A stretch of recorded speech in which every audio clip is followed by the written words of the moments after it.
gens disent, moi, je suis insensible à la publicité, mais en fait, l'intérieur de leur corps dit tout l'inverse. Le cerveau humain a beaucoup plus peur de perdre que de gagner. Exact. Si tu perds 10 euros pour avoir un gain qui compense d'un point de vue émotionnel cette perte, t'as besoin d'avoir 25 euros. 2,5 fois. On a créé un faux produit avec un prix qui a un prix d'ancrage et qui permet en fait de vendre l'autre. Sur la publicité, on estime qu'à peu près, il met de côté 99% des publicités qu'il voit. T'as un camion qui passe, il y a une pub dessus, il le voit pas parce que ça l'intéresse pas. C'est le cas. Il faut faire partie de ce fameux 1%. Bon ben salut à tous et bienvenue dans ce nouvel épisode de podcast. Je suis trop content de vous recevoir sur YouTube avec Sébastien, que vous connaissez peut-être déjà parce qu'il est passé 2 fois sur le podcast et il a eu beaucoup de succès puisque les interviews qu'on a faites ensemble, il y en a une qui a fait, je pense, 1005, 1008 vues sur YouTube, donc c'est déjà pas mal pour ma chaîne, et une autre 1005, plus tous les écoutes du podcast, donc je suis sûr qu'ils t'ont déjà entendu. Et donc pour refaire un peu l'histoire, donc tu étais venu il y a 2 ans pour nous parler CRO et branding, notamment comment tu l'appliques sur ta homepage, ta page collection, ta page produit. Puis après, l'année passée, tu es venu avec quelque chose que très peu faisaient et de font de plus en plus, c'est les landing pages, appliquées à l'e-commerce encore une fois. Et aujourd'hui, je te réinvite pour parler d'un autre sujet, hein, comme chaque année, vu que tu es un habitué. Je pense que tu es là. Je pense que j'ai reçu toi et une autre personne plus de 3 fois, donc tu fais partie du gratin des invités du podcast. J'aurai l'Oscar du podcast de Danilo. Exactement, j'espère. Je pense que si on cumule tous tes podcasts, tu fais partie de ceux qui ont fait le plus d'écoutes et de vues. Donc c'est déjà beaucoup, c'est déjà pas mal. Et ouais, aujourd'hui, du coup, tu viens pour nous parler de neuromarketing appliqué, encore une fois, à l'e-commerce, au CRO, vu que ce sont tes expertises et que ce sont aussi des choses que tu proposes avec ton agence Boost Conversion. Exactement. Et donc, du coup, voilà, je suis très heureux de te recevoir à nouveau. Est-ce que tu peux te présenter à l'audience ? Merci beaucoup, Danilo, pour l'invitation. Moi, je suis donc Sébastien Tortu, je suis fondateur de Boost Conversion, une agence donc d'optimisation de la conversion. On va faire donc ce qu'on appelle du CRO pour optimisation du taux de conversion, des landing pages. Mais on essaye d'avoir une approche plus globale. Alors, on fait que ce métier-là, mais on essaye d'avoir une approche plus globale. Et aujourd'hui, moi, je suis un passionné de psychologie, d'humain, de compréhension de ces humains, justement. Et du coup, depuis toujours, je regardais le neuromarketing, je regardais les études du cerveau, etc. Et puis, depuis quelques temps maintenant, j'ai décidé de vraiment me former. Donc, je me suis vraiment formé auprès de gens professionnels. Aujourd'hui, je suis considéré comme expert en neuromarketing. Et c'est un sujet que je commence à mettre sur la table, aussi bien sur LinkedIn que dans mes prestations, pour justement, encore une fois, améliorer ma prestation pour mes clients, pour mieux comprendre leurs clients. Ok. Écoute, peut-être plein de questions qui viennent par rapport à ça. Pourquoi tu t'es formé à ça? Qu'est-ce qui a fait que tu t'es dit, il faut que je me forme au neuromarketing pour améliorer mon travail ou pour être juste plus complet dans mon approche? Tout simplement parce que déjà, moi, je suis un passionné de l'humain. Moi, j'ai eu envie de me comprendre déjà moi-même, tu vois, savoir comment je fonctionnais, pourquoi de temps en temps j'avais ces réactions, de temps en temps j'en avais d'autres. Et donc, tu es obligé, en fait, à un moment de te dire, OK, comment je fonctionne, tu vois, physiquement, mentalement, etc. Donc, c'est des sujets qui m'ont toujours passionné pour moi d'abord, et puis pour comprendre les autres, mes proches, tu vois, au départ, ma femme, mes parents, etc. Tu vois, c'est toujours intéressant. Donc, j'écoutais beaucoup de podcasts, beaucoup de choses. Et puis en fait, à un moment, je vois qu'en e-commerce, pour moi, il y a une vraie faille, c'est que, tu vois, on parle toujours de transactions, ajout au panier, taux de conversion, etc. Mais en fait, on parle rarement d'humain. On parle rarement que derrière ton CPA, derrière ton taux de conversion, c'est des humains, des hommes, des femmes qui sont sur leur téléphone, qui sont dans la rue, qui ont des désirs, qui ont des peurs, qui ont des craintes, qui ont des problèmes que tu vas peut-être résoudre, tu vois. T'as un mal de dos, t'es dans ton canapé, t'as mal au dos, etc. Peut-être que moi, je vais être capable de t'apporter une solution si j'arrive à te parler vraiment, de parler à tes émotions. Et du coup, c'est quelque chose qui, du coup, m'a donné vraiment envie d'explorer à fond. Et aujourd'hui, ayant des clients plutôt avancés aussi en stratégie, tu vois, 900 Care, Spring, Hydratis, Dijo, etc., je voyais bien qu'il fallait aussi aller plus loin. Parce qu'en fait, il y a plein de fausses croyances justement sur comment fonctionnent les clients, comment ils prennent leurs décisions, etc. Et qu'il fallait que j'amène cette connaissance et que pour pouvoir l'amener auprès de mes clients et auprès de mon audience, il fallait que je sois plus sûr de moi et donc que je passe beaucoup plus de temps à travailler dessus. Ok, donc tu avais à la fois des raisons personnelles et aussi par rapport à tes clients qui sont exigeants, qui dépensent beaucoup de budget en ads et qui du coup, tu peux pas juste te baser sur des messages que tu fais comme ça, sur base des informations que t'ont données sur leurs clients à eux et utiliser des petites formules genre problème-solution. Tu dois aller un peu plus loin que ça. Et en fait, ma seconde question, c'est qu'est-ce que c'est le neuromarketing pour toi? Parce que dans ce terme-là, tu as marketing, mais tu as aussi neuro et tu penses à cerveau, etc. Donc, le neuromarketing, c'est tout simple. C'est vraiment de la compréhension du cerveau, donc des neurosciences, donc vraiment les sciences cognitives autour du cerveau, appliquées au marketing. Donc, c'est de se dire, parce que les neurosciences, c'est très large, tu peux apprendre plein de choses, tu vois, sur les enfants, sur plein de choses, pour vraiment comprendre comment le cerveau fonctionne. Et là, c'est vraiment de se dire comment il fonctionne au service. Donc, c'est vraiment la psychologie du consommateur, tu vois, du consommateur. Donc, c'est vraiment autour de nos business. Et en fait, c'est de comprendre, tu vois, comment chimiquement on fonctionne, comment psychologiquement on fonctionne, comment physiologiquement on fonctionne, comment, en fait, quoi que tu fasses, tu as des émotions, des hormones qui sont sécrétées en toi et qui font que quand les gens disent « moi, je suis insensible à la publicité », c'est leur rationalité qui dit « moi, je suis insensible », mais en fait, l'intérieur de leur corps dit tout l'inverse. Parce qu'en fait, ça va, quoi qu'il se passe, sécréter de la dopamine, c'est ça que j'allais te dire, de la sérotonine, peu importe selon le niveau où est-ce que tu es. Et si tu veux, on pourra rentrer dans le détail. Mais ça va générer, tu vois, des émotions, déclencher des hormones qui font que, au fond d'eux, même s'ils se disent ne pas être sensibles, en fait, ils le sont. En fait, ils le sont. Et c'est pour ça qu'à la fin, ils finissent quand même par acheter le produit. Ils finissent quand même par cliquer sur une publicité. Donc, c'est vraiment ça, le neuromarketing. Et c'est hyper passionnant. Et sans connaître comment fonctionne la prise de décision, qu'est-ce qui se passe dans ton corps de façon complètement inconsciente quand tu es face à une situation particulière, face à une peur, face à une joie, face à une tristesse ou quoi que ce soit, bah, tu peux difficilement comprendre comment vendre un produit à cette même personne. Et donc pour moi, tu pourrais difficilement faire du marketing sans faire du neuromarketing, parce que ce que j'aime bien dire quand j'en parle, c'est le marketing, ça sert pas à vendre, ça sert à comprendre. Et en fait, quand tu comprends, il y a une phrase de Zig Ziglar qui me parle toujours quand je pense à tout ça, c'est qu'il dit tu peux avoir ce que tu veux dans la vie si tu aides d'autres à avoir ce qu'ils veulent. Bah, pour moi, le marketing, c'est ça. C'est je vais t'aider à avoir tout ce que tu veux, à répondre à tes besoins profonds, à tes désirs, à tes problèmes et indirectement, sans même te le demander, tu me le rendras. En fait, c'est la base de tout. Hein. C'est tu dois t'intéresser aux autres pour qu'ils s'intéressent à toi. C'est Dale Carnegie qui disait ça, hein, vu qu'on cite des auteurs assez connus. Mais c'est vrai que quand ils pensent, les marketeurs, du coup, pendant longtemps, ils ont ignoré ça. Ouais. Il y a sûrement une raison. Qu'est-ce qui fait que les marketeurs, ils se disent pas, je sais pas, le marketeur qui travaille dans une boîte e-commerce, attends, je vais essayer de comprendre un peu mieux comment fonctionnent mes clients et rentrer dans leur tête. Pourquoi ils ignorent ça? De base, les gens s'intéressent même pas à qui ils sont eux. C'est-à-dire que si tu fais un micro-trottoir et que tu demandes comment tu prends une décision, quelles sont les émotions, les décisions, etc., il y a 90% des gens qui vont dire j'en ai aucune idée. C'est vrai. Moi, pourtant, c'est eux-mêmes. Moi, je t'aurais dit c'est un mix entre émotion et comme je disais, rationalité, mais on en parlera après. On en parlera pour débunker certaines choses, mais en tout cas, les gens s'intéressent peu à ça. Okay. Et en plus, ils sont allés à l'école. Tu vois, on en connaît un paquet, qui sont allés dans des écoles de commerce, etc. Et à qui on n'a jamais appris comment fonctionne le cerveau de leurs clients, comment les décisions sont prises, quelle est la place des émotions dans les achats, etc.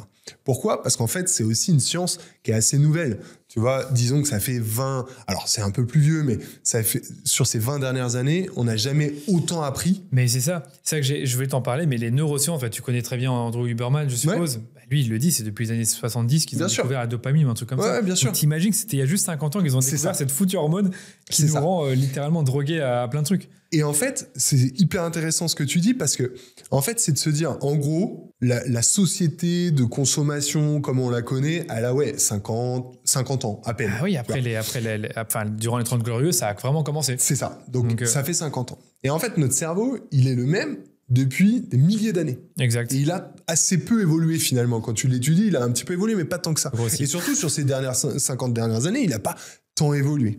Et du coup, on est resté un peu sur nos acquis d'avant. Et donc, en école de commerce, on va t'apprendre que il faut expliquer toutes les spécificités de ton produit, qu'il faut parler à la rationalité, qu'il faut justifier ton prix, qu'il faut machin, etc. Tout ça est faux. Parce que les émotions, les décisions, elles sont prises par les émotions. Et ça a été prouvé. Et j'aime bien cet exemple parce que c'est des fois prouvé à l'inverse. C'est comment prouver que les émotions t'aident à prendre des décisions. Ouais. C'est que y a une enquête très connue de Antonio Damasio qui a prouvé que quand tu avais certaines lésions cérébrales, en fait, tu perdais des connexions entre certains neurones, justement, connexion de tes émotions, et donc que tu ressentais moins d'émotions, et donc que tu arrivais à prendre moins de décisions. Ouais. Et en fait, il y a des gens qui sont brillants, qui ont des postes importants, etc. Et en fait, ils ont du mal à prendre des décisions parce qu'ils ressentent moins d'émotions. Et en fait, pourquoi ? Parce qu'en fait, les émotions, c'est quoi ? C'est beaucoup de ressenti, mais c'est aussi beaucoup d'expérience, beaucoup de passé, etc. C'est-à-dire que tu vas associer des événements, des choses à certaines émotions. Ouais. Et aujourd'hui, tu es capable, de temps en temps, tu es tout seul dans la rue, en pleine nuit, il n'y a rien, il n'y a personne, et pourtant, tu vas avoir un réflexe. Parce qu'en fait, ton cerveau, il est fait pour capter ce genre de petites choses. C'est une émotion, la peur, par exemple. Ça va t'amener à prendre une décision. Est-ce que je change de trottoir ? Est-ce que je me retourne ? Est-ce que je cours ? Est-ce que je fais rien ? C'est clair. Imagine, tu t'es fait... je sais pas, agressé quand tu étais plus jeune, donc c'était une émotion super forte. 10 ans plus tard, tu te bats dans une rue, il n'y a pas beaucoup de monde et tu vois une personne qui te suit, tu fais quoi ? Tu la revis, cette émotion. Et donc c'est ça qui est important. Et à ce moment-là, tu fais preuve d'aucune rationalité. Bah oui. Parce qu'il y a peut-être personne, en fait. Tu vois des personnes, ou cette personne, c'est une personne normale. Cette personne, elle est complètement normale. Ça m'est déjà arrivé, d'ailleurs, un jour de rentrer de soirée un peu tard. Il y avait une fille devant moi. Je marchais derrière elle et vu que j'ai des grandes jambes, je la rattrapais. Ouais. Mais moi, j'étais avec mes écouteurs, dans ma bulle, etc. La fille s'est mise à courir d'un coup. Parce qu'en fait, elle a dû avoir peur que je vienne pour l'agresser. Et alors que c'était clairement pas l'intention. C'est intéressant, histoire intéressante que tu nous racontes. C'était vraiment pas là du tout l'intention. Sébastien qui se met à poursuivre des gens. Marche trop vite. Désolé, je marche trop vite, j'ai des longues jambes. Et c'est surtout important de comprendre comment fonctionne le cerveau. Ouais. On nous dit tout le temps, le cerveau, on est soit émotionnel, soit rationnel. Ça, c'est une fausse croyance totale. Ouais, ça, je vais t'en parler aussi. Parce que moi, je te dirais, mais attends, moi, je suis quelqu'un de très rationnel. Ouais, ça, parce que ça te rassure. Parce qu'on a tous envie d'être rationnel. Il y a personne qui dit moi, enfin, très rare, moi, je suis 100% émotionnel, je prends toutes mes décisions à l'instinct. Personne ne dit ça. Va dire ça. Tu vas dire, on est entre les deux. T'as l'impression d'être un peu hors de, tu vois. Alors qu'en fait, la personne qui dirait ça, dirait vrai. Parce qu'en fait, c'est Damasio aussi qui disait que 95% des décisions sont prises par les émotions. 95. Et donc, pour comprendre ça, il faut comprendre comment le cerveau il fonctionne. Ouais. Donc, on n'a pas deux cerveaux, comme on nous l'a souvent dit, un cerveau émotionnel, un cerveau rationnel. Ça, c'est faux. Ok. Cerveau gauche, cerveau droit. Pour ceux qui... Ça, c'est pas vrai. C'est-à-dire que ça a été une image mentale qui a été créée par un scientifique pour expliquer comment on fonctionnait. Mais en fait, entre guillemets, il a tellement simplifié le truc qu'il a créé une fausse croyance qui fait qu'aujourd'hui, les gens pensent qu'il y a les deux. Oui, genre je vais aller dans mon cerveau gauche pour, je sais pas moi, préparer mes vacances et cerveau droit pour aller acheter un ordinateur. Exactement. Alors que c'est complètement faux. T'as un seul cerveau. Je pense que si on ouvre ton crâne, Danilo, il n'y aura qu'un seul cerveau. Et en fait, ce cerveau, il est composé, et ça c'est le livre Système 1, Système 2 de Daniel Kahneman qui l'explique, c'est qu'en fait, on est composé de deux systèmes. Donc le système 1 et le système 2. Le système 1, c'est justement ton cerveau qui va être hyper instinctif, hyper rapide, qui va en fait puiser dans ses souvenirs, dans tout ce que tu auras vécu pour prendre des décisions très rapides. Si je te dis 2 plus 2. 4. Ok. T'as pas réfléchi. Oui, parce que tu le sais. Oui, bien sûr. Tu vois. Ton système 2, c'est celui qui va pouvoir se poser et prendre et réfléchir à des choses beaucoup plus complexes.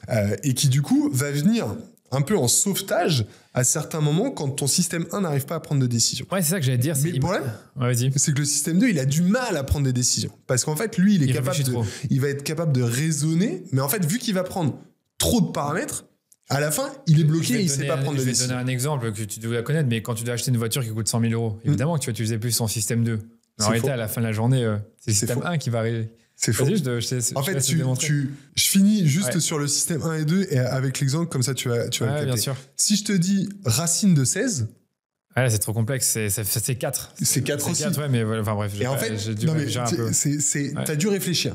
Il y a des gens, si je leur demande ce racine de 16, ils vont te répondre dans la seconde, parce qu'en fait, eux, leur cerveau, et c'est pour ça que c'est important, c'est que on n'a pas tous le même système 1 et le même système 2, c'est que Il y en a, je pense que si on va chez Airbus se faire un micro-trottoir et qu'on fait à la sortie des ingénieurs des calculs mentaux, ils vont nous éclater. Parce que les mecs, ils font ça toute la journée et en fait, eux, c'est leur système 1.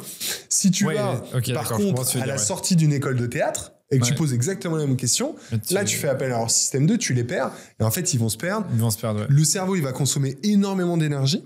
Parce qu'en fait, si tu lui demandes de réfléchir à racine de 144, comment je fais, etc. Donc, ça se trouve, ils vont y arriver. Mais ils vont prendre du temps, ça va leur coûter de l'énergie, ça va être fatigant. Et alors qu'à l'inverse, si je te dis 2 plus 2, ça, tout le monde est capable de le faire, ça coûte pas d'énergie et c'est une réponse rapide. Et en fait, le cerveau, son métier, c'est de faire en sorte que tu dépenses le moins d'énergie possible. C'est pour ça que toi qui es un grand coureur, si tu fais 10 km, ton corps va économiser de l'énergie au bout d'un moment parce qu'il va comprendre comment faire en sorte d'économiser de l'énergie. Parce qu'il ne faut pas oublier que le cerveau, pendant longtemps, il servait à quoi? À nous protéger, à fuir le danger. Moi, je vais te dire, c'est pour moi, la fonction principale du cerveau, c'est de te protéger. Exactement. J'avais compris ça comme ça. Donc, c'est pour ça qu'il prend des décisions rapides. Parce qu'en fait, s'il y a un lion qui sort d'une bûche, il va falloir que tu cours vite. Tu sais que tu dois fuir, là. Là, c'est instinctif. Là, c'est sûr, c'est ton système 1. Si tu commences à réfléchir, ah mais attends, il court à combien de kilomètres heure? Et si je me cache dans... c'est ça, là, t'as pas le temps de réfléchir. T'as pas le temps. Donc, tu vois, c'est vraiment ça, système 1, système 2. Donc, quand tu comprends ça, et déjà, c'est hyper important, rapide, lent. Et donc, plus tu veux faire prendre une décision, si on reboucle avec l'e-commerce, plus tu veux faire prendre une décision à ton client, plus il va falloir que tu lui parles à son système 1 pour qu'il puisse prendre une décision rapide. Et ça veut pas dire le manipuler, ça veut juste dire faire en sorte qu'il comprenne parfaitement les choses pour que son cerveau, instinctivement, il puisse réagir. Donc, il va falloir que sur ta pub, il n'y ait pas racine de 16, mais qu'il y ait plutôt 2 plus 2. C'est pour ça qu'on dit toujours il faut simplifier le message pour que on puisse comprendre facilement. Et en fait, de temps en temps, on se dit mais c'est de l'infantilisation. C'est vrai, ça peut être le cas. Mais en fait, ce qu'il faut penser, c'est image mentale. Est-ce que mon client, dans ce que je suis en train de lui expliquer, il comprend et il peut se projeter rapidement sans réfléchir des heures à ce que je suis en train de lui raconter. Totalement. C'est pour ça qu'il faut éviter de raconter des choses difficiles. Et c'est aussi pour ça que ceux qui arrivent à très bien storyteller ce qu'ils racontent sont très bons et que des fois on dit même c'est des baratineurs. Sauf que non, c'est juste des gens qui arrivent à s'adresser aux émotions des gens, à leur faire vivre une émotion parce qu'on se souvient des histoires, mais on se souvient pas des chiffres. C'est d'ailleurs pour ça qu'on a inventé, enfin pas que des chiffres d'ailleurs, des choses complexes. C'est pour ça qu'on a inventé l'écriture. Avant l'écriture, les gens savaient se raconter des histoires. Il y a des religions qui ont été capables de se raconter sans tout ça, parce qu'on racontait des histoires. Par contre, dès qu'il a fallu faire des choses complexes, résoudre des équations de maths, etc., il fallait mieux les écrire. C'est exactement la même chose. Donc c'est hyper important d'avoir ça en tête, de comprendre que les décisions sont prises par les émotions et que si tu ne fais pas vivre d'émotions, tu ne feras pas acheter les clients. Et souvent, juste conclure là-dessus, par rapport à pourquoi les marketeurs ne font pas ça, bon déjà parce qu'ils l'ignorent. C'est vrai que c'est la question de départ. C'était la question de départ. Le pourquoi ils ne le font pas, c'est vrai. C'est parce que déjà, ils ignorent ce que je viens de te raconter pour la plupart. Et deuxièmement, parce que c'est difficile de répondre à cette question, c'est que c'est beaucoup plus facile de dire à ton boss, en fait, les clients, ils n'achètent pas le produit parce qu'ils ont considéré, en répondant à un questionnaire, qu'il était trop cher, plutôt que de dire, en fait, c'est notre marque, elle procure pas d'émotion. Le message, il est pas fort, il leur procure rien, et en fait, ils sont pas capables d'acheter. Parce qu'un truc qu'il faut pas oublier, c'est que la plupart des gens achètent des iPhones à 1200, 1500 balles, même quand ils gagnent 1200 balles par mois. Et c'est bien sûr pas du tout rationnel. C'est pas du tout rationnel. Parce qu'à la fin, pourquoi faire? J'allais prendre cet exemple-là. Bon, c'est très bien que niveau téléphone, tu peux avoir plus ou moins la même chose qu'un iPhone, on s'entend, pour 2 fois moins cher. Pour 2 fois moins cher. Pour les mêmes fonctionnalités. Donc, c'est pas une question de fonctionnalité, c'est vraiment ça.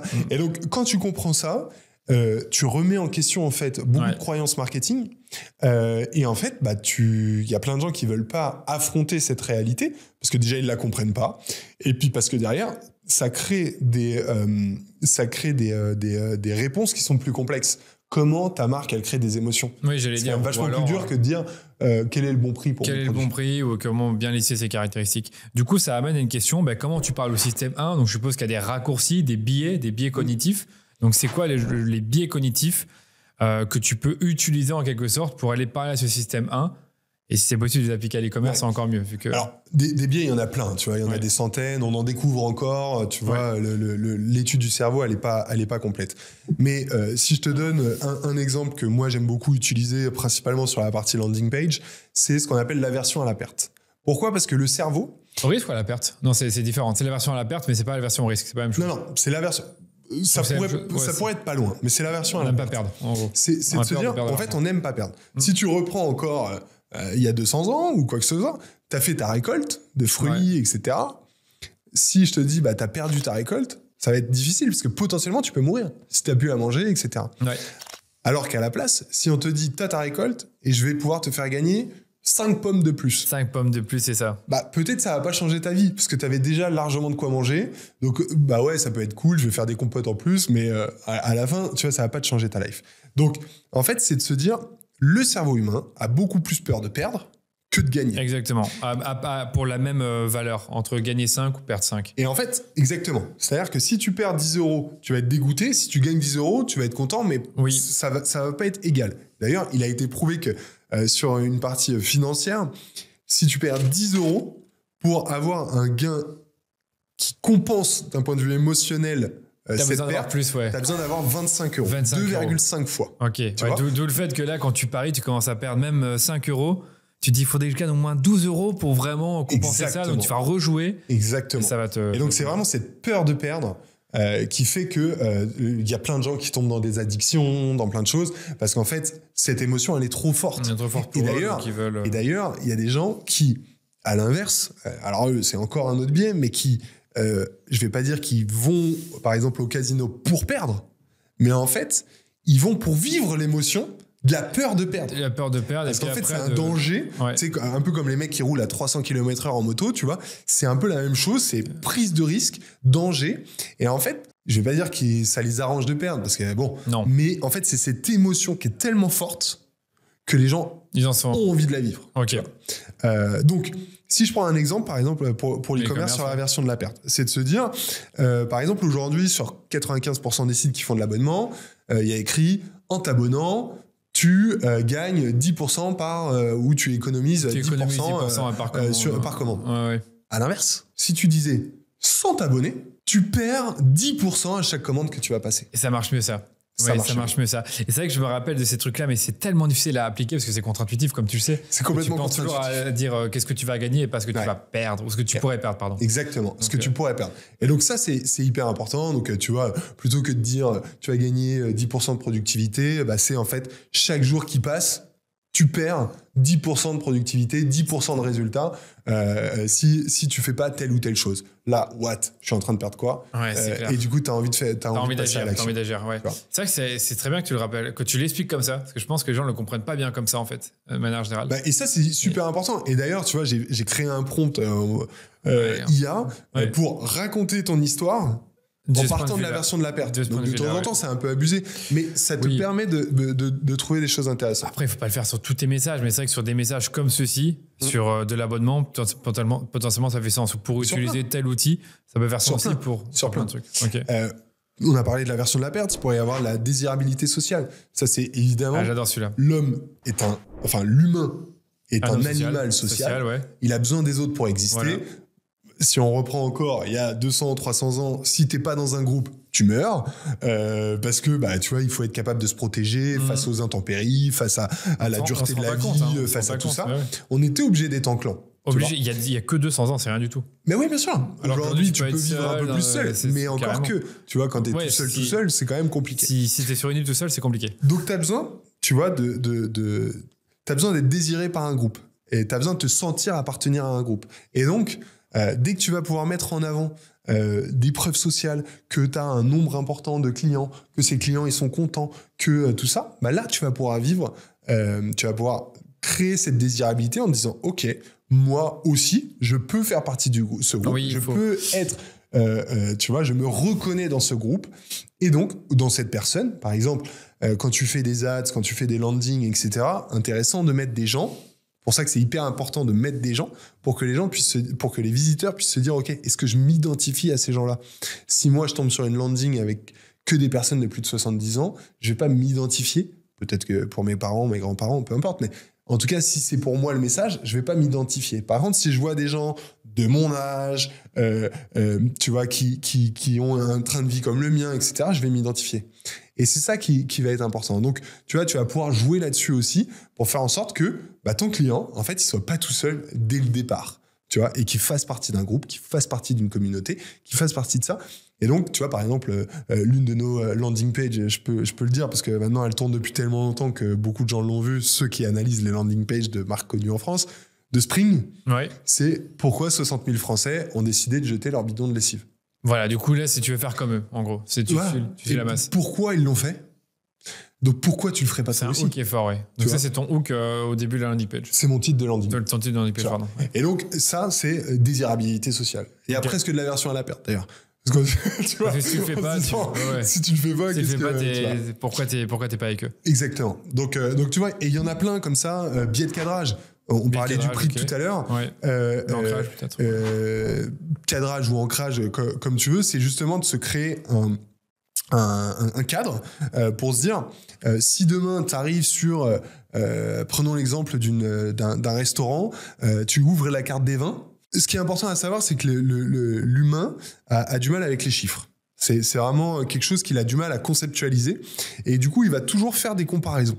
Donc, toi, tu vas avoir une idée d'un prix d'une bouteille de vin, tu vois, que tu es capable de dépenser. Donc, en fait, indirectement, tu vas aller chercher ce genre de prix. Sauf que si tu vois que tu ouvres la page et que tu vois 1 000 euros, 500 euros, 700 euros. Là, t'as peur. Pour des vins, et en fait, tu es là... En fait, toi, tu avais un budget de 30. Mais en fait, là, il y a une bouteille à 60. Et bah, celle-là te paraîtra cheap. Elle te paraîtra pas trop chère. Bien sûr. Parce qu'en fait, t'en auras vu des tellement chers à côté. Donc, Et en fait, c'est un bon moyen de pouvoir vendre plus cher et en fait, de justifier un prix. Et moi, alors je vais pas citer la marque parce que on s'était dit que ça resterait un secret entre nous, mais on a créé un faux produit. Enfin, pas un faux produit, mais on a créé un produit avec un prix, qui a un prix d'ancrage. Qui a un prix d'ancrage, un prix et qui permet en fait de vendre l'autre. Normal. Tu vois. Et donc ça, c'est hyper intéressant parce que tu peux jouer là-dessus justement pour faire en sorte que ton prix ne soit plus pareil. Moi, je suis tout le temps trop aussi, cher. c'est que moi, tu vois, quand je présente mes offres, c'est bête à dire. Je connaissais ce que tu racontes là. Je présente l'offre la moins chère d'abord, puis après les offres les plus chères. Alors que tu peux commencer par tu commences l'offre la plus chère. Voilà, notre offre premium, c'est ça. Tu mets évidemment, c'est un budget plus élevé. Ouais. Puis après, par contre, on a des offres d'entrée de gamme que je peux te présenter ici aussi. Alors, ne jamais parler d'entrée de gamme, parce que personne ne veut l'entrée de gamme, tu vois, genre, ou alors c'est pas le bon client, tu vois. On a des offres starter. Voilà, il faut trouver une façon de le présenter, mais en tout cas, commence par le cher, bam, c'est 5 000 euros par mois. Ah ouais, je m'attendais pas à ça. Par contre, ça, c'est pour les clients. Et là, tu peux jouer justement sur de la désirabilité, etc. Okay. Bah, ça, c'est pour des clients qui comme peut-être dépensent un peu plus, ou qui sont dans une phase de maturité importante. Mais attends, moi aussi, je suis mature. Moi aussi, je suis truc. Et en fait, tu vas après pouvoir présenter la deuxième offre ou la troisième. Souvent, à part 3, ça marche bien aussi. Mais tu vas pouvoir présenter la deuxième ou la troisième.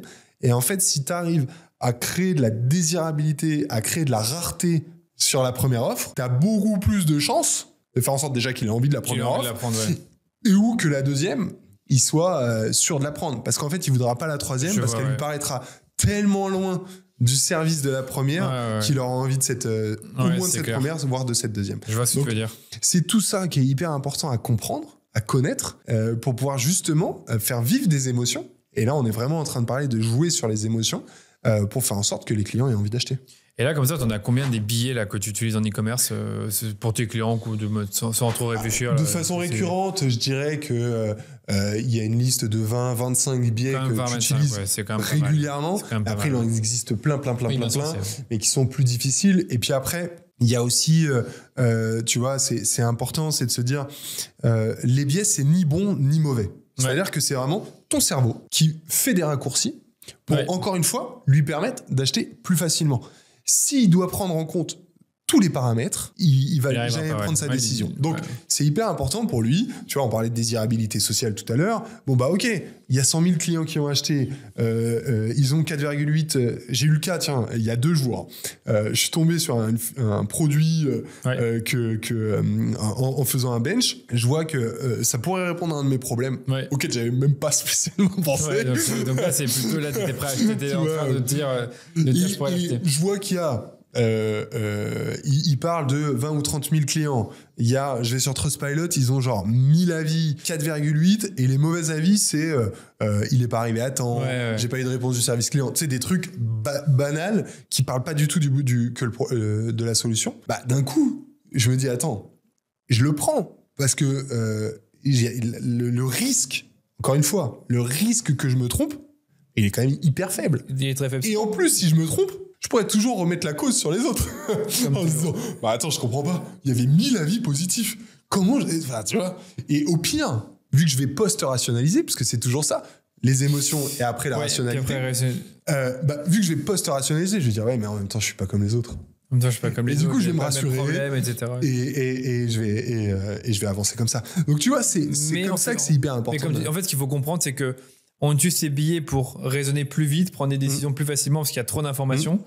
Puis après, on prend la décision et puis après, on la rationalise. Exactement. C'est ça le truc. C'est t'achètes pas une l'inverse. super belle voiture. Ouais, on avait parlé de ça. T'achètes une super belle voiture. Un meilleur exemple que la voiture. Ta femme, le mariage, peu importe. Imagine, tu demandes... Moi, tu me demandes... Ouais.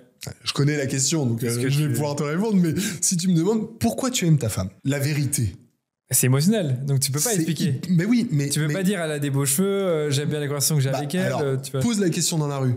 Pourquoi vous aimez la personne que vous aimez ? Bah, les gens, ils vont te répondre. Elle fait bien à manger. Mon Dieu, il y a des... On rigole. Non, mais on rigole bien. Mais parce qu'en fait, tu post-rationalises parce qu'en fait, t'es rarement capable d'expliquer ton émotion. C'est vraiment intéressant cette question-là, je trouve aussi. C'est que tu peux pas expliquer ton émotion, mais tu cherches quand même des validations.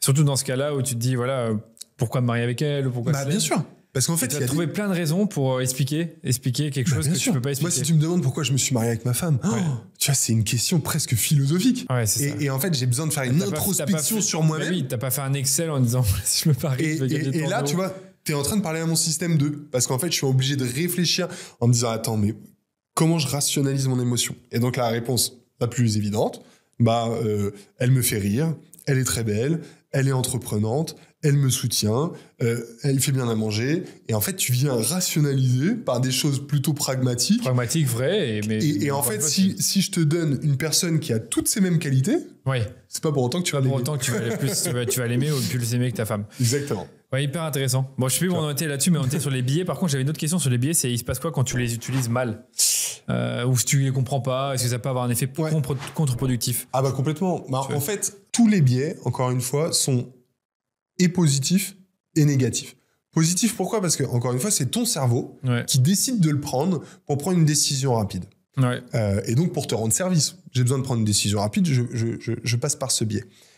Et en fait, c'est presque dire, je passe par ce raccourci. Je connais un raccourci. Plutôt que de faire 3 km, j'en fais qu'un. C'est logique. Je vais économiser de l'essence, je vais tout ça. À l'inverse, si, on parlait de l'aversion à la perte tout à l'heure, si j'en fais trop, si je te dis, tu vas perdre ta productivité, tu vas perdre tes clients, tu vas perdre tout ton chiffre d'affaires, du coup, tu vas perdre tes employés, puis tu vas perdre ta femme, parce que tu n'as pas pris le logiciel. Ça fait peur, mais tu vas te dire, c'est exagéré. C'est exagéré. Tu vas tomber dans un truc où tu vas dire, en fait, je me sens plus concerné. Tu vois, si nous qui sommes entrepreneurs, on a justement, je sais pas, un collectif d'entrepreneurs qui nous dit ne loupez pas, en venant pas à nos soirées, vous loupez des mises en relation, etc. Tu dis ok, trop cool. Si le mec il te dit en fait tu loupes ta vie, oui, encore une fois, oui. Mec, en fait j'ai ma vie sans toi. Donc en fait tu tombes dans un extrême qui fait que là ton cerveau par contre il se met en alerte parce qu'il se dit waouh, qu'est-ce qu'il est en train de me raconter, et en fait il va trop loin. Donc c'est ça qui est hyper important, c'est de trouver le bon juste milieu, de savoir s'adresser encore une fois aux émotions sans manipuler. Justement, en parlant de désirabilité sociale, moi on m'a toujours dit on n'a jamais assez de preuves sociales, on n'a jamais assez d'avis, on n'a jamais assez d'aspects communautaires qu'on peut mettre en avant ou d'humains. Qu'est-ce que tu penses de ça ? Est-ce que tu penses que c'est vrai ou est-ce qu'au contraire tu penses qu'il faut trouver la bonne balance ? Moi je dirais qu'il faut trouver la bonne balance, parce que si tu mets que de l'humain, que de la communauté, à la fin tu parles plus de tes produits. Exactement. Mais voilà. Pour te dire, nous on a fait le test sur un client où on faisait une landing page très UGC. Donc on s'est dit, ok, le mec il voit une UGC, comment on peut faire pour mettre le plus de preuves sociales et tu vois le plus de côté un peu communautaire. Et en fait, tu te rends compte qu'à un moment ça marche pas plus que si tu mets de la preuve sociale, du produit, des émotions par le produit, etc. Pourquoi ? Parce qu'en fait, encore une fois, déjà, le client, il va pas tout analyser. Tu vois, si t'en mets trop, Encore une fois, dans trop, il y a quand même il faut faire un choix. Exactement. Que tu regardes. Et puis, donc, tu vas aller trop loin. Et encore une fois, si je te dis, il y a déjà plus de 100 000 clients qui l'ont eu, ça a changé leur vie, etc., tu vas potentiellement avoir envie. Mais si je vais trop loin, que j'essaie de te prouver trop que ce que je suis en train de dire est vrai, en fait, il y a une petite ampoule qui va se réveiller, qui va dire « Mais est-ce qu'il est vraiment en train de dire un truc vrai ?» Et du coup, là, qu'est-ce que tu vas faire ? Tu vas chercher ce qu'on appelle le biais de confirmation en te disant « Il est peut-être en train de me manipuler. » Et donc là, tout ce que tu vas voir, ça va être de la manipulation. Et donc là, tu vas aller sur Trustpilot et tu vas filtrer que les mauvais avis. Que les mauvais avis, ouais. Du coup, tu vas te faire un avis mauvais, alors que tu oublies que 95% des avis sont très bons, mais tu as vu les 5% qui sont mauvais.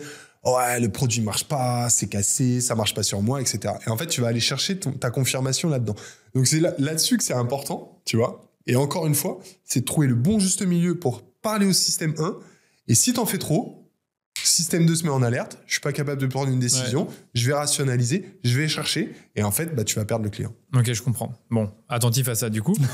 Du coup, il y avait d'autres questions que je m'étais notées. C'était au niveau du temps d'attention. On sait qu'aujourd'hui, c'est de plus en plus limité. Est-ce que, suite à ce que tu as appris avec les neurosciences, est-ce que tu as trouvé des secrets techniques pour plus facilement capter l'attention des gens ? En fait, c'est un petit peu ce qu'on se dit, c'est de se dire, le cerveau, il cherche des raccourcis. Ouais. Le cerveau est super sollicité toute la journée. Tu vois, là, je suis en train de te parler, mais il y a aussi des livres qui sont là, il y a une light qui est là, toi, tu bouges, j'ai ma montre, peut-être que mon téléphone, il va vibrer. Enfin, tu vois, il se passe tellement de choses que ton cerveau, il est tout le temps hyper sollicité. Et donc, c'est pour ça qu'il cherche des biais, pour pouvoir analyser que ce dont il a besoin. Et du coup, ce qu'il va falloir, c'est de se dire comment, lui, donc, il va, par exemple, sur la publicité, on estime qu'à peu près, il met de côté 99% des publicités qu'il voit. Tu vois, t'as un camion qui passe, il y a une pub dessus, il le voit pas parce que ça l'intéresse pas. C'est le cas. Ouais. Et donc, il faut faire partie de ce fameux 1%. Et donc, comment tu fais partie de ce 1% ? Déjà, tu as besoin de créer de la nouveauté. Parce qu'en fait, vu que le cerveau, il a appris à mettre de côté tout ce qui lui paraissait habituel, etc. Parce qu'en fait, ce n'est plus des informations importantes pour lui. Il les a vues, tu vois, le logo qui est en face de chez toi, la porte en face de chez toi, tu le vois plus. Parce que tu l'as tellement vu que... On avait parlé justement, c'est vraiment, tu peux pas toujours recycler les trucs qui existent déjà. C'est ça. Et du coup, donc, c'est OK. J'ai besoin de créer de la nouveauté. Parce que j'ai besoin de créer une rupture. J'ai besoin de lui créer de l'attention. Tu vois. Donc ça va être important. Deuxièmement, le mouvement. Tu as besoin de lui créer un mouvement. C'est pour ça que souvent on dit, tu sais, dans les premières secondes, il faut qu'il y ait un hook, il faut qu'il y ait un truc, il faut qu'il y ait un machin. Parce qu'en fait, ça capte. Ça capte l'attention. Tout de suite, et tout de suite, il va se dire, wow, ça, je l'avais jamais vu, machin. Sauf que quand tu fais les fameuses trends, tu sais, de la balle de tennis, tu lances et que ça fait la caméra, 150 fois qu'il voit la même trend. Pareil. Là, c'est plus nouveau. Ça ne marche plus. Comme moi, j'aime bien dire, toute technique marketing finit par s'épuiser à un moment ou à un autre. C'est ça. Donc, parce que c'est toujours la même chose. Tu es vraiment obligé de créer de la nouveauté, de créer du mouvement, d'avoir aussi de la créativité. Parce qu'en fait, le cerveau, il aime quand même découvrir des nouvelles choses de base. Donc, s'il y a des choses un peu qui le surprennent, etc., tiens, il va s'arrêter, même si ça lui plaît pas. Tu vois une statue un peu hors du commun, tu la regardes. Tu passes pas complètement à côté, alors que potentiellement, une statue d'un Victor Hugo, place de tout le temps, comment ça s'appelle mince, j'ai oublié le nom de la place à Paris où il y a plein de statues. Potentiellement, tu vas moins la remarquer. Donc ça va être hyper important. Et encore une fois, créer des émotions. Comment j'arrive à créer des émotions ? Parce qu'en fait, une fois que tu l'as hooké, que tu as été chercher son attention, ce qu'il va falloir, c'est être capable de lui raconter ton histoire, de le retenir. Et pour ça, tout de suite, ça va être de, encore une fois, quelle est l'émotion que je veux lui faire vivre ? Est-ce que je veux lui faire peur ? Est-ce que je veux lui faire plaisir ? Est-ce que je veux l'emmener dans à tel endroit ou à tel endroit ? Et donc, c'est ça qui va vraiment créer de l'attention. Et c'est pour ça que, tu vois, par exemple, le mec Abrège Frères qui faisait son truc, il crée une rupture par rapport à tout ce que l'on voyait sur Internet et qu'il a réussi à capter l'attention et à garder les gens. Et qu'aujourd'hui, ça ne marche plus. C'est qui encore dont tu parles ? C'est le mec qui faisait Abrège Frères où il mettait le début d'une vidéo d'une influenceuse ou quoi, qui allait te faire 5 minutes pour t'expliquer un truc banal, et que lui, il arrivait et qu'il prenait son café, il te disait je vous ai fait économiser 4 minutes. Ah, trop fort. Parce qu'elle dit juste ça. Lui, il est arrivé, il avait une rupture, il avait une nouveauté, il avait du mouvement parce qu'il surfait sur les hooks des autres. Et derrière, il a réussi à créer de l'attention et à garder les gens. Tout le monde a commencé à faire du average frère. Et son compte, il est mort. Il est mort parce qu'en fait, il a plus d'intérêt et que, tu vois, il y a plus rien. Donc c'est ça qui est hyper important. Ouais, le sujet, c'est finalement de trouver un moyen de se renouveler. Bon, derrière, tu dois être un peu à l'écoute de ce qui se fait. Tu dois repérer des tendances. Tu peux repérer des tendances qui se font ailleurs et qui ne se font pas dans ton marché pour ensuite les exploiter. Et puis après, tu as dit jouer sur les émotions. Et derrière moi, c'était exploiter le mouvement dans ta créa ou dans, enfin, peu importe, si on parle publicitaire, sans pas publicitaire. Ok. Ouais. Ok. Un truc qui est intéressant à avoir en tête aussi, c'est ce qu'on appelle la neurochimie. Ouais. C'est vraiment de se dire, comme on en parlait, tu vois, tu as des émotions qui sont au fond de toi et qui vont te permettre en fait de vivre, encore une fois, ton expérience.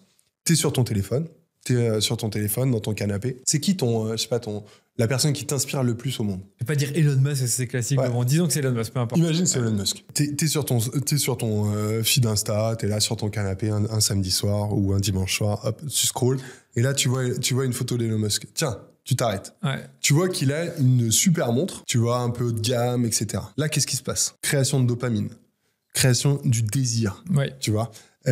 J'ai envie de l'anticipation.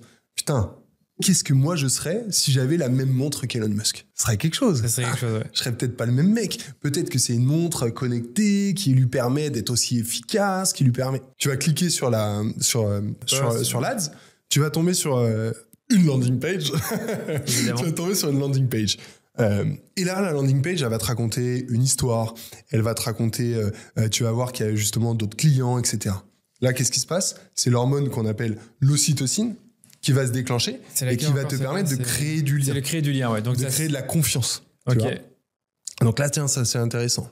Et puis, tu continues à scroller et là, tu vois que, en fait, il n'y a pas que Elon Musk. Il y a aussi Xavier Niel, il y a aussi Bernard Arnault, il y a aussi, tu vois. Et là, tu te dis, waouh, sérotonine, statut social. Mais attends, si je l'achète, je fais peut-être aussi un entrepreneur comme ça. Ouais. Tu vois, s'ils l'ont tous.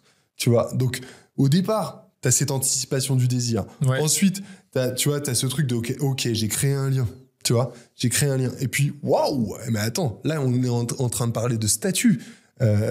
Et puis, derrière, tu vois qu'en fait, c'est une prévente et que la prévente se termine ce soir. Et que si tu l'achètes pas maintenant, elle prend 40% demain matin. Là, parce que t'es plus en prévente. Là, t'es obligé là, tu craques. Ouais. T'as peur. Donc, Et là, c'est les hormones qu'on appelle le cortisol, tu vois, qui te permettent à un moment de waouh, attends, putain, il faut que je passe à l'action. Maintenant, je comprends quand tu parles de neurochimie, j'ai compris. Ok, c'est qu'en fait, t'as différents hormones qui sont sécrétées. Exactement. Tu vas avoir la sérotonine. Sérotonine, c'est quoi? C'est le plaisir quand tu parles à des gens ou c'est dopamine, anticipation du plaisir, du désir, etc. Ouais. Ocytocine. Tu vois, c'est créer du lien, créer de la confiance. Ouais. Donc là, tu la génères en montrant d'autres personnes. Exactement. Ta marque, elle est crédible, le produit est crédible, les photos sont crédibles. Enfin, tu vois, tu crées de la confiance. Ouais. Ensuite, sérotonine. Là, c'est plutôt du statut. Tu vois. Ok, c'est le statut, c'est ça. Ok, putain, je peux être comme Elon Musk. Et derrière, cortisol. Cortisol, c'est l'hormone du stress. Si je passe pas à l'action maintenant. Et pourquoi la cortisol arrive à la fin? Parce que c'est l'émotion de la peur. Parce que c'est l'émotion de la peur. Et c'est l'émotion la plus puissante. Parce qu'on a peur d'avoir peur. On a peur de regretter, en fait. On a peur de regretter. On a toujours beaucoup plus peur de regretter que peur de faire... Enfin, tu vois, on a peur de ne pas faire quelque chose. Et c'est ce qui fait qu'on, tu vois, les faux mots, etc. fonctionnent si bien. Parce qu'en fait, tu te dis, waouh, je vais peut-être passer à côté d'un truc et je risque de le regretter. Le classique, Et en fait, le regret, c'est une émotion qui est très difficile. C'est pour ça qu'il y a plein de gens qui font des dépressions parce qu'ils regrettent, tu sais, des choses dans leur passé et qui, en fait, des années plus tard, ils sont bloqués parce qu'à 25 ans, ils ont fait un truc qu'ils regrettent, ils ont largué la mauvaise fille, ils ont machin, parce qu'en fait, ils ont jamais réussi à passer outre ce regret. Et en fait, c'est tellement une émotion puissante que si tu arrives à jouer avec, tu arrives à faire passer des émotions et tu arrives à faire acheter. Intéressant tout ça. Et du coup, il y avait une question que j'avais d'office, c'était, c'est quoi la limite de tout ça? Parce que finalement, tu joues un peu avec les émotions des gens, le fait de, comme tu dis, jouer sur le regret, fear of missing out, où en effet, les gens, ils ont peur de regretter de ne pas avoir fait quelque chose. Ouais. C'est quoi la limite entre ça et limite manipuler les gens? Ouais. C'est honnête. Pour moi, il y a une grosse différence entre jouer sur les émotions et manipuler. Ouais. Pourquoi? Parce que jouer sur les émotions, déjà, en tant qu'humain, ces émotions, elles te font du bien. Oui. Tu vois, genre, un coup de dopamine, ça te fait du bien. Par contre, ça peut être amené dans des trucs négatifs. Comme on le sait, en tout cas, un retour de bâton. Ça te fait du bien, tu vois. Donc, jouer sur les émotions, c'est pas un mal. Tu vois, parce que à la fin, si moi je te fais prendre du plaisir, parce que je te fais vivre les bonnes émotions, bah, tu vas pas le regretter. C'est pour ça, encore une fois, que les gens achètent des Apple, c'est pour ça qu'ils vont chez Louis Vuitton, c'est pour ça que plein de trucs, parce qu'on leur fait vivre des émotions. Quand la fille, elle va au taf avec son nouveau sac, que les autres la regardent en se disant waouh, putain, la classe, elle est trop bien, belle, machin. Tu te sens bien. Donc tu as besoin de ça pour vivre, d'accord? La manipulation, pour moi, c'est faire acheter quelque chose à quelqu'un dont il n'a pas besoin. J'allais dire ça, j'allais dire exactement ça, dont il n'a pas besoin. Et qu'il va regretter. Et qu'il va regretter, ok. Tu vois, on a tous déjà, je sais pas, été sur un marché, s'être fait prendre par un peu un vendeur comme ça, qui arrive avec des arguments, qui nous baratine, qui nous vend machin, et tu rentres à la maison, tu te regardes le truc et tu te dis, mais pourquoi j'ai acheté ça? Ça sert à rien, j'ai jamais su m'en servir. Et là, tu as la sensation de t'être fait manipuler. Et la grosse différence, c'est qu'il y en a un avec lequel tu peux créer une marque et l'autre avec lequel tu peux pas créer une marque. Si tu joues sur la manipulation, bah, le client qui rentre chez lui et qui regrette son achat, il rachètera jamais. Comme toujours, oui. Donc, si tu as payé X euros, tu vois, sur ton site ou quoi que ce soit pour faire en sorte qu'il achète, bah, en fait, t'as déjà perdu parce qu'en fait, il va pas l'utiliser, donc il va pas en parler autour de lui, il va pas te faire de retour. Si te fait un retour, il sera négatif. Enfin, tu vois, t'as tout perdu. Alors, si tu joues sur les émotions, et sur les bonnes émotions, bah en fait, le client, il sera content de ce qu'il a acheté et il sera content de te laisser un avis positif, il sera content d'en parler à sa famille, il sera content de montrer son produit à tout le monde parce que, encore une fois, lui, il aura vécu un truc positif et donc il aura envie de le raconter. Tu vois, les clubs de sport ont ça. Tu vois, les clubs de sport, les clubs de foot, etc. S'il te fait vivre une belle émotion, tu seras très fier de dire à tout le monde que tu es supporter de ce club-là. Supporter ce club, tu vas dire si tu perds depuis 3 ans tous les matchs, là, tu vas plus tu caches ton maillot. Tu caches ton maillot, tu vas plus t'intégrer dans on a perdu, ils ont perdu. Exactement. Donc, tu vois, la limite, elle est fine.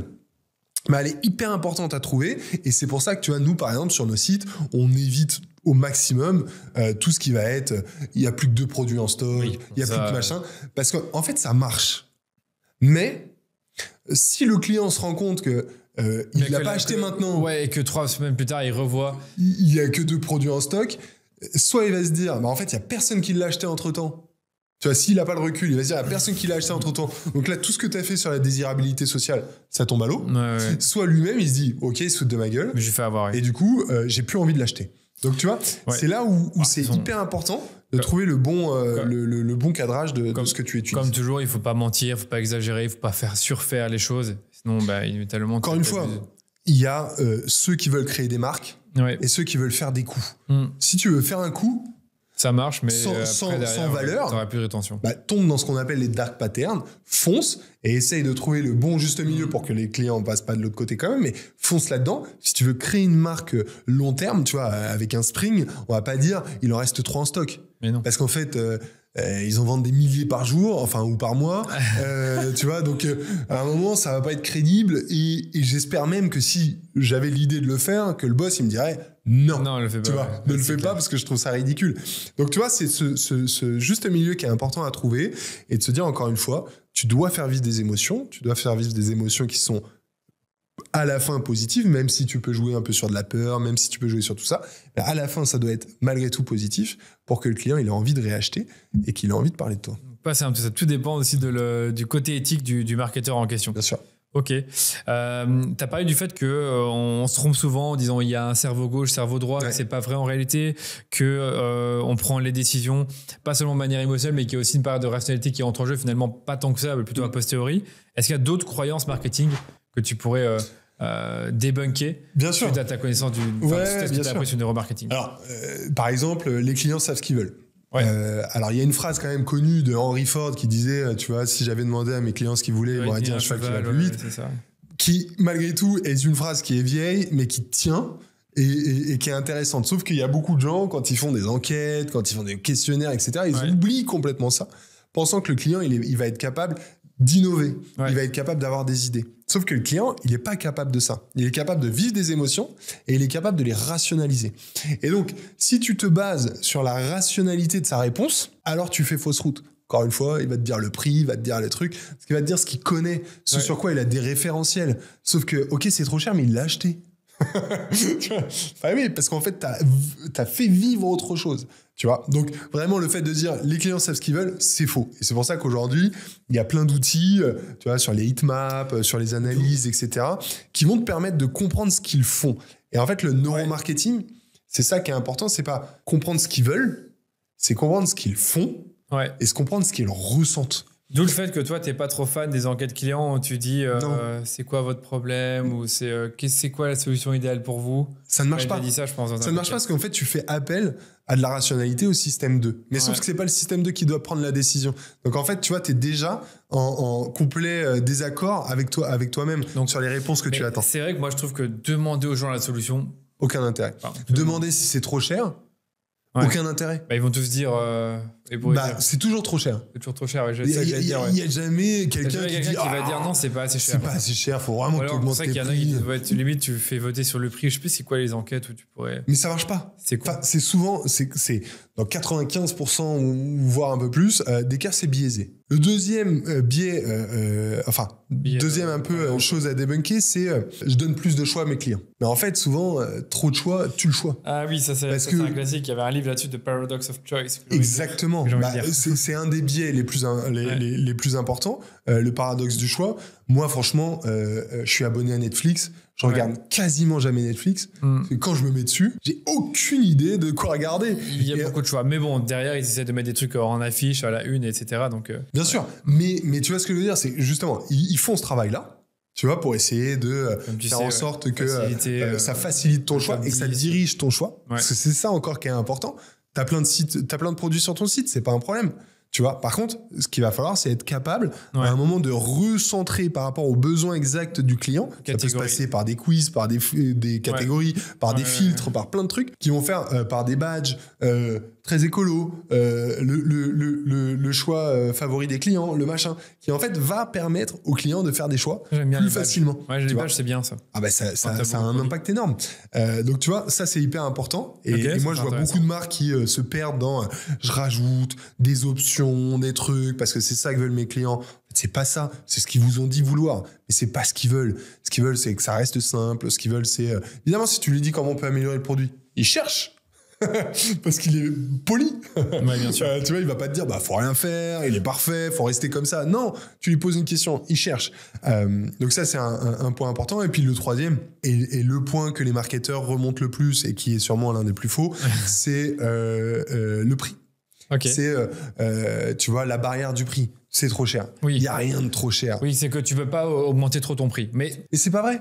C'est pas vrai. C'est qu'une histoire. En fait, c'est qu'une histoire de positionnement, d'histoire que tu es en train de raconter et de comparaison possible avec la concurrence. Oui, exactement. Évidemment, tu ne pourras pas demain, si tu vends, je sais pas, du gel douche, faire x5 si tous les concurrents sont 5 fois moins chers. Bah, je suis sûr que si. Mais oui, c'est ça. Mais tu pourrais le faire si tu arrives à, d'une manière ou d'une autre, justifier ce qu'il y a dedans. Enfin, tu connais un peu l'histoire. Non, il ne faut pas justifier ce qu'il y a dedans. Être capable de raconter l'histoire qui va faire que le client, il va se sentir concerné et il sera capable d'acheter ce produit plus cher. Rappelle-toi avec Apple, quand ils ont sorti l'iPhone 16 ou 15 et qu'ils ont dit ça en titane, ils ont dit oui, c'est le titane qu'on trouve sur, je sais plus ce qu'ils ont dit, sur telle planète, je sais plus à quel endroit, utilisé par les astronautes, je sais pas quoi, pour construire des fusées ou un truc comme ça. Ouais.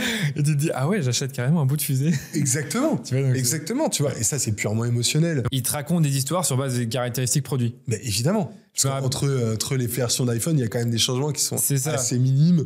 Ouais. Tu vois, entre le 15, le 16, le 14, c'est minime, mais tu racontes toujours une histoire de fou. Ou alors un appareil photo digne d'un studio que vous avez dans votre poche, des trucs comme ça. Donc ça facilite les images mentales. Image mentale. Ouais, toujours image mentale. Émotion. Et à la fin, c'est pas, encore une fois, c'est pas le prix. Sinon, demandez-vous pourquoi tout le monde a un iPhone, ou presque, parce que même les autres téléphones aujourd'hui coûtent quand même assez cher. Pourquoi des marques de voitures de luxe arrivent à cartonner. Pourquoi t'achètes pas une Tesla parce que t'es un écolo, hein. T'as déjà vu la tronche des mecs qui sont en Tesla? La plupart, ils prennent des avions privés, etc. Ça n'a rien d'écologique. Non, là, c'est devenu une histoire statut social. Statut, j'allais dire, c'est statut. Hein. Statut Moi, je pense à social, je pense à statut. Bah, bien sûr. Et c'est pas une question de prix. Je pense pas à l'électricité. Enfin, même si c'est des voitures électriques, bien sûr. Et c'est pas une question de prix. Mais en même temps, ce qu'a réussi Elon Musk, c'est qu'il a enlevé des mains de certains gros pollueurs des voitures de gros pollueurs. Parce qu'en fait, c'est pas ta petite voiture achetée, toute récente, ta Twingo, etc., qui pollue le plus. C'est le gros 4x4. Toujours. Sauf que si le mec, à la place d'avoir un gros 4x4, il a une Tesla, bah c'est peut-être en fait déjà un peu gagné. C'est déjà bien gagné. Parce que c'est pas ces gens-là c'est pas ceux qui ont la Twingo que tu vas chercher, c'est justement ceux qui ont des plus grosses voitures. Bien sûr. Qui consomment beaucoup. Et souvent, les gens se trompent là-dessus. Tu vois, ils se disent, du coup, Tesla ou autre, mais la cible, c'est les écolos. Non. La cible, c'est les gens qui polluent, mais je vais leur raconter une nouvelle histoire. Je vais pas leur dire soyez écolo, parce que si tu leur dis soyez écolo, ça va pas leur parler. Pourquoi? Parce qu'en fait les mecs ils ont leur grosse caisse. S'ils avaient besoin d'être écolo, ils se seraient posé la question avant d'acheter la grosse caisse. Bien sûr. Et avant de prendre leur avion privé ou de prendre, tu vois. Donc ils se posent pas cette question. Par contre, si tu leur vends du statut social et qu'en plus de ça, tu leur donnes une raison, et surtout tu leur donnes une raison de rationaliser en disant bah bien sûr.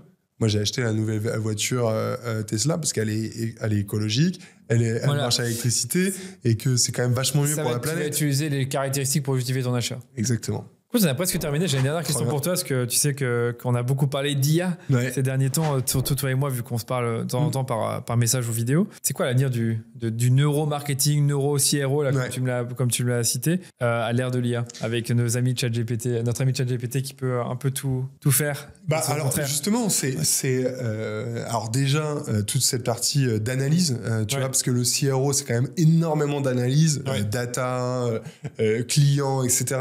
Être capable de sortir des patterns dans des milliers d'avis clients, c'est quand même vachement plus facile de le faire via l'IA que toi-même en lisant toutes les lignes. D'être capable de remonter justement des patterns sur ton site web, d'être capable d'analyser le comportement des gens quand ils sont sur le site web.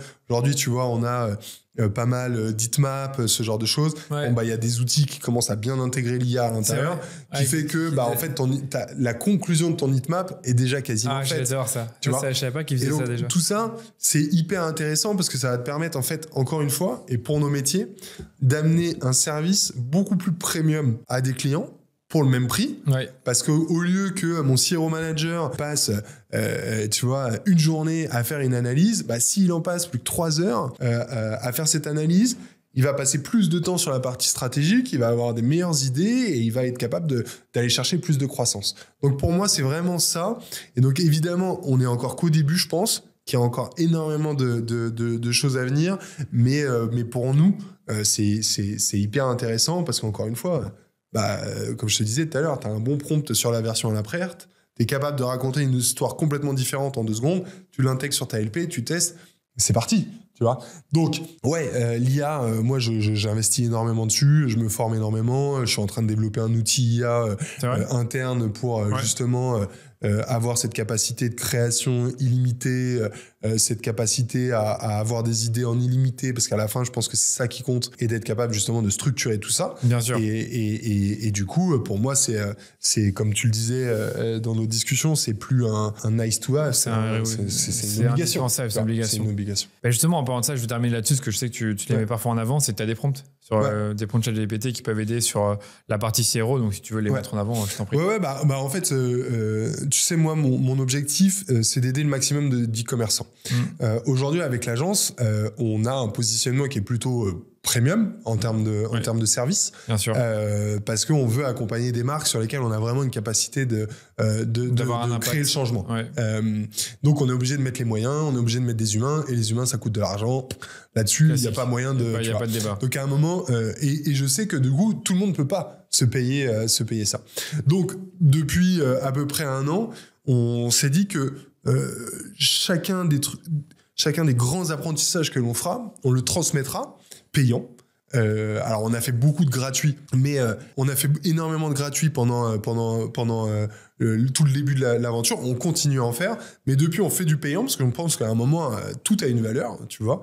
Et du coup, on a développé, tu vois, une méthode qu'on a appelée la méthode Océan Vert autour des landing pages pour bien comprendre comment toucher les différents niveaux de conscience des clients, quelle landing page créer, etc. Et évidemment, derrière, quand tu crées des landings, tu te dis, comment je peux aller encore plus vite? Avec l'IA. Et du coup, on a créé pas mal de prompts, une vingtaine aujourd'hui, mais on en rajoute tous les mois pour créer des landings, améliorer ton copywriting, améliorer tes fiches produits, améliorer tes emails, améliorer tout ça, pour justement, par rapport à différents biais, par rapport à différentes approches, te permettre en fait de bénéficier de tous nos apprentissages, de toute notre connaissance e-commerce, dans l'IA. Donc c'est ça qui me passionne aujourd'hui. Et donc on a des prompts que l'on vend, sur lesquels on s'est associé avec Ruben Acid, qui est un des meilleurs prompt engineers du monde, qui nous a justement donné la structure des meilleurs prompts. Et nous, on a mis le contexte e-commerce à l'intérieur. Je dois encore m'offrir. Donc voilà. Écoute, mets le lien, on mettra le lien dans les notes. Envoie-moi le lien, on le mettra dans les notes de l'épisode. En tout cas, c'était un plaisir de t'avoir une troisième fois. Plaisir. En 2025, et du coup on se donne rendez-vous en 2026 et voilà, j'espère que l'épisode vous a plu et j'allais vous dire, likez la vidéo, commentez, n'hésitez pas aussi à vous abonner à la chaîne YouTube ou au podcast si vous l'écoutez en version audio, c'est toujours un plaisir. Et toi, on peut te retrouver un peu partout sur LinkedIn et aussi via ta chaîne YouTube. Exactement. Merci beaucoup pour l'invitation, j'espère que c'était cool. En tout cas, à très bientôt et attention, pensez aux émotions. À bientôt Seb, salut à tous, au revoir.